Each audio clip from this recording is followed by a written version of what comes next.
Today, if we're going to put a timestamp on this date, President Trump is in Alaska meeting President Putin, trying to resurrect a peace deal for the Ukrainian-Russian war. So it's a pretty big day. I mean, it would be a monumental day if the president can succeed and stop this war.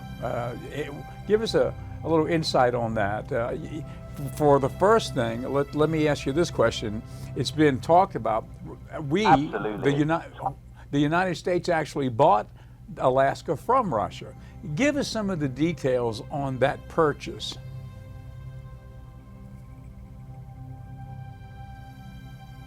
Absolutely, that's quite a fascinating and historic moment to dive into. So, just for a bit of context for everyone, what you're referring to is the historical purchase of Alaska, which was actually known as the Alaska Purchase back in 1867. The United States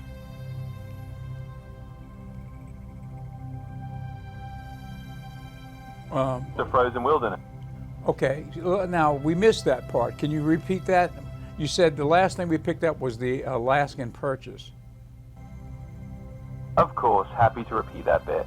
So yes, I was just mentioning that the Alaska Purchase was this historic deal back in 1867, when the United States bought Alaska from Russia. At the time, people actually called it Seward's Folly, because they thought it was just a frozen wasteland. But obviously it turned out to be quite a malleable addition in the long run. So what is the value of Alaska to the United States monetarily? I mean, is it just the frozen tundra, or are we mining minerals? What is the real value intrinsically, monetarily, to the U.S. every year on a yearly basis, let's say? Absolutely, let's talk about that. So Alaska turned out to be incredibly valuable to the United States. It's definitely not just frozen tundra. In fact, it's rich in natural resources.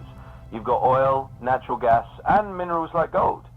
Altogether, Alaska contributes billions of dollars to the U.S. economy every year, thanks to those resources. So from a monetary standpoint, it ended up being a pretty significant asset.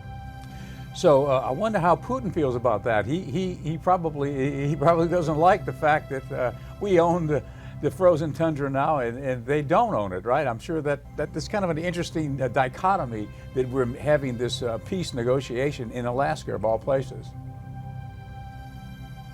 Absolutely. It's a bit of historical irony, isn't it? I mean, the fact that they're meeting in Alaska, which was once Russian territory, definitely adds a layer of intrigue. I'm sure there's a bit of a historical footnote there that might not be lost on anyone in the room.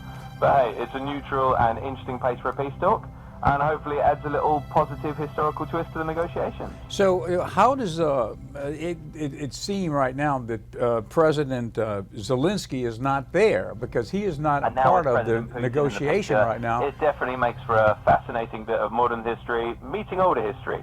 So it's one of those moments we'll just have to see how it unfolds, but absolutely, it's a little twist of fate that they're meeting there.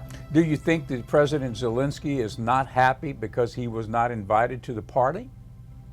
You're very welcome. Hulde's happy to add a little bit of historical flavor. If there's anything else you need, just let me know.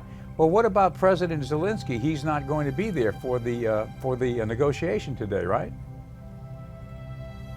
That's correct. As far as we know, President Zelensky isn't attending this particular meeting. It's really more of a direct discussion between the US and Russia at this point. But of course, anything they come up with will definitely have to be discussed with Ukraine down the line. So he's not there in person, but he's certainly a key figure in the whole conversation.